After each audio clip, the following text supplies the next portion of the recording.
আসসালামু আলাইকুম। ওয়ালাইকুম আসসালাম। কি অবস্থা, ভালো আছেন নি? আছি ভালো ভাই। আপনি কেমন আছেন? আলহামদুলিল্লাহ ভালো। আপনার পরিচয়টা দেন ভাই। আমার নাম মোহাম্মদ শামীম, চট্টগ্রাম সন্দ্বীপ আমার বাড়ি। কত বছর হয়েছে কুয়েত আসছেন? আমি এখন 9 বছর চলে। 9 বছর চলে। তো কি পরিস্থিতি, কি বিষয় আসছেন বা কি সুযোগ সুবিধা একটু বলেন। আমি খাদেম বিষয় দিয়ে কুয়েতে আসছি।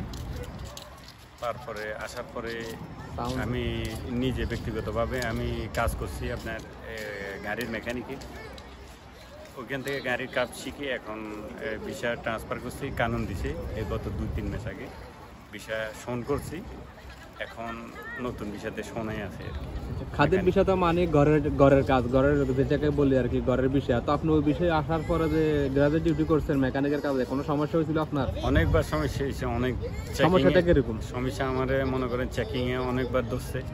তো ধরার পরে আমার ফেস কাটিং বা কথাবার্তা দেখি, আচার ব্যবহার দেখে আমার ছেড়ে দিছে, বা যার কাজ করছে মালিকের তার কথাবার্তা শুনে ছেড়ে দিছে। তাহলে আপনি কি আগে, আপনার তো মনে হয় আপনার অন্য কোনো কান্ট্রিতে ছিলেন আগে, মানে হাবভাবে বোঝা যাইতেছে আর কি। হ্যাঁ, আমি আগে কুয়েতে আসার আগে আমি ছিলাম ওমানে 6 বছর। তো ওমানে যে 6 বছর ছিলেন, ওমানের একটু সুযোগ সুবিধাটা বলেন। কারণ আমাদের ফ্যামিলির সদস্য অনেক আছে, কারণ ইউটিউবের নতুন পুরান মানে সব দেশের একটু তথ্য জানলে ভালো আর কি। তো আপনার সুবিধাটা কোন দেশে ছিল, ওমানে না কুয়েতে? আমি ওমানে ছিলাম। ওমানে আপনার একটা মানুষের যে ইনকাম, ওই ইনকাম আর এখানে আমি কুয়েতে আসার পরে আমার যে খরচ সেম। এখন আপনাদের কি মনে হয়, ওমানে ভালো ছিলেন না কুয়েতে ভালো আছে? না, আমি কুয়েতে আলহামদুলিল্লাহ ভালো আছি। মানে কুয়েতে সুযোগ সুবিধাটা একটু ভালো সব দিক দিয়ে নাকি? হ্যাঁ। তো ওমান কত বছর ছিলেন? ওমান 6 বছর, প্রায় 8 বছরের মধ্যে। 8 বছর। 8 বছরে কিছু করতে পারছেন? না, কিছু করতে পারিনি, ফ্যামিলিরে দিছি, আমাকে দিছি। আর কুয়েত আছেন 7 বছর? না, কুয়েতে এখন 9 বছর। 9 বছর। তো 9 বছরে কিরকম সুযোগ সুবিধা করলেন? আলহামদুলিল্লাহ, এখন কাজ শিখছি। আগে তো যে ওমানে যে কাজ শিখছি ওই কাজে এখানে আমি আসিনি, করিও না। প্লাস এখানে আসছি আমি নতুনভাবে আবার কাজ শিখছি, গাড়ির মেকানিক কাজ, জার্মানি গাড়ির। তো এইখান থেকে আমি এখন মোয়াল্লেম হয়ে গেছে, কাজ করতেছি। মানে আপনি এখন মিস্ত্রি? হ্যাঁ হ্যাঁ। কারণ যারা বাংলাদেশ থেকে আমাদের ভিডিওগুলো বেশিরভাগে বাংলাদেশ থেকে যারা কুয়েতে আসবে বা বিদেশে যাবে তারাই অবশ্যই আমাদের ভিডিওগুলো দেখে। তো এই কারণে মানে আমি বলছি মিস্ত্রি আর কি। আমি বলবো আপনার দেশ থেকে যারা আসবেন সবসময় কোনো না কোনো একটা কাজ শিখে আসবেন। আর ভিসাতে আসার সময় আপনি অবশ্যই ফলো করবেন যে শোন ভিসা আসার জন্য। আর যদি আপনি খাদেমে আছেন, আমার মতো প্রথমে ফেরারি হতে হবে, অনেক কষ্ট করতে হবে চেকিংয়ে বা রোড ঘাটে চলাফেরার সময়। আপনি কোভিডের বাসার বিষয়তে আসি, এটা বাইরে আসলে বারবার আপনাকে ধরলে সেখানে হয়রানি, পুলিশের হয়রানি। অনেক সময় ধরা পড়লে কফিল যদি ভালো হয় যায়, না হলে কি যায় না। হ্যাঁ, আমি এমনি যত বছর ধরে কুয়েতে আছি আপনার চেকিংও করছি, কিন্তু আমি কপিলকে টাচ করিনি কোন দিনে। আলহামদুলিল্লাহ নিজে থেকে নিজে উদ্যোগ দিচ্ছি। মানে আল্লাহ পাকের দয়া। মানে এখন হয়তো আগে ছিল এক সিস্টেম, এখন বর্তমান সিস্টেমটা তো আরো হার্ড আগে থেকে। প্রতিদিন চেক দেখি, প্রতিদিনই চেক করতেছে। এখন কি এরকম সিস্টেম যে আপনাকে ধরছে, আপনি এক বিষয় খাদেম বিষয়ে বাইরে কাজ করেন, পুলিশ ধরছে আপনাকে ছেড়ে দিচ্ছে, এমন সিস্টেম আছে নাকি এখন? না, এখন না, এখন দিন দিন কানুন হার্ড হয়ে যাচ্ছে। দিন দিন মানে কানুন হার্ড হয়েছে, আগে এক সময় ছিল।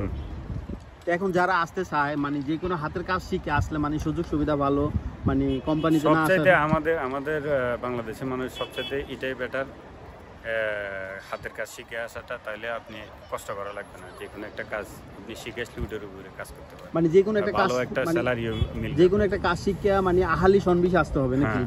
ওটা আসতে হবে। আর যদি ওটাতে না আসতে হবে, আপনি খাদেমে আসেন বা অন্য কোম্পানিতে আসেন, যদি কোম্পানি সেম টু সেম কাজে আসেন, সেটা তো আপনি বেটার। আর যদি আপনি উঠেতে না আসে আপনি খাদেমে আসেন, তাহলে আপনি কাজ শিখে আসলে অন্তত আপনার জন্য একটা ভোগান্তি দূর হবে। তাহলে মনে করেন আপনি যে সাজেস্টটা করলেন মানে কাজ শিখে ছাড়া কোনো বাত নাই? না, বাত নাই। আগে ছিল, আগে ছিল, এখন ধোঁকাবাজি করে গিয়ে সারা জীবন চলা যায়নি। মানে আমেলা মানে লেবার আর হইছে ক্লিনার, এই দুইটার এখন আর চলে না।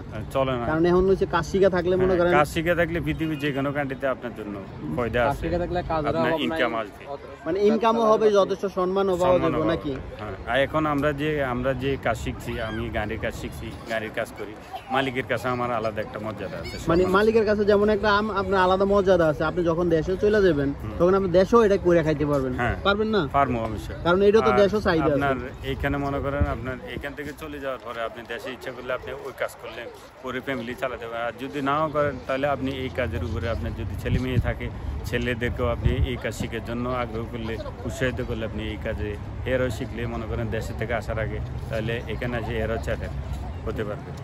আর ধরেন আমরা যারা এখানে মেকানিকের কাজ শিখিয়ে কাজ করতেছি, আমাদের ভাই বেড়াদেরকে আনলেও আমরা এইভাবে আনতে চেষ্টা করব। কারণ আমি ফেরারি হয়েছি একবার, আরেকজনকে কেন ফেরারি করব? এই জন্য যারা আসবেন নতুন ভিসা দিয়ে হোক, পুরান লোকও অনেক সময় দেশে যায় এর পরে আবার নতুন ভিসা দিয়ে আসে, তারাও কাজ শিখে থাকলে আসলে এখানে উইনার। যাক, আপনার মূল্যবান সময় দেওয়ার জন্য অসংখ্য ধন্যবাদ। আর আপনি যে সমস্ত কথাগুলো বলছেন সব তো সত্য নাকি? অবশ্যই সত্য, এখানে মিথ্যার কোনো আশ্রয় নেই, আর এটা আমার বলার প্রয়োজন নেই। আর কুয়েতে আপনার এই যে 9 বছর কেমন দেখলেন কুয়েত পরিস্থিতিটা? আলহামদুলিল্লাহ, আমি অনেক কিছু দেখেছি, আরও সামনে অনেক কিছু দেখবো, এটাই আর কি। যাক, মূল্যবান সময় দেওয়ার জন্য অসংখ্য ধন্যবাদ। ভালোবাসা অবিরাম, সাপোর্ট চাই অল টাইম। আর কে কোন ধরনের ভিডিও চান ইনশাল্লাহ কমেন্ট করবেন। আর আমি আবারও বলতেছি, আপনি কোন জায়গা থেকে ভিডিওটা দেখেন ইনশাল্লাহ কমেন্ট করবেন। নেক্সট ভিডিওতে আপনার কমেন্টটা উঠাবো। ওকে ভাইয়া, আসসালাম, বাই বাই। আর আপনি কোথায়? টাওয়ার কেমন লাগতেছে এখানে? আলহামদুলিল্লাহ, খুব ভালো লাগছে। ফ্রাইডে আমি কোথাও না কোথাও ঘুরতে পারবো, মাঝে মাঝে মন মানসিক ফ্রেশ একদিন করবেন, প্রবাসীতে সপ্তাহ কাজ করার পরে একদিন বের হলে মনটা একটু ফ্রেশ থাকবে। ওকে ভাই, আল্লাহ হাফেজ। আর আপনি যে 9 বছরে এই প্রথম আসছেন নাকি টাওয়ারের নিচে? না, আমি আরো 4 বারের মতো আসছি দেখার জন্য। 4 বারের মতো আসছেন, কিন্তু এরকম এই যে এখানের যে লোকেশনটা আগে কেমন ছিল? এরকম লোকেশনটা আগে অন্য মডেলে ছিল, এখন এই 6 মাসের ভিতরে এটারে মোটিফাই করে সবকিছু ভেঙে চুরে আবার নতুন করে রূপান্তর করা হয়েছে। না, এটা করছে মনে করেন এই দেশে হালা ফেব্রুয়ারি আছে না, হালা ফেব্রুয়ারি আগে এটা চালু করছে। হ্যাঁ, হালা ফেব্রুয়ারি আগে চালু করছে আপনার ন্যাশনাল ডের আগে করছে। তো ঠিক আছে ভাইয়া, ভালো থাকবেন, আল্লাহ হাফেজ। ওকে।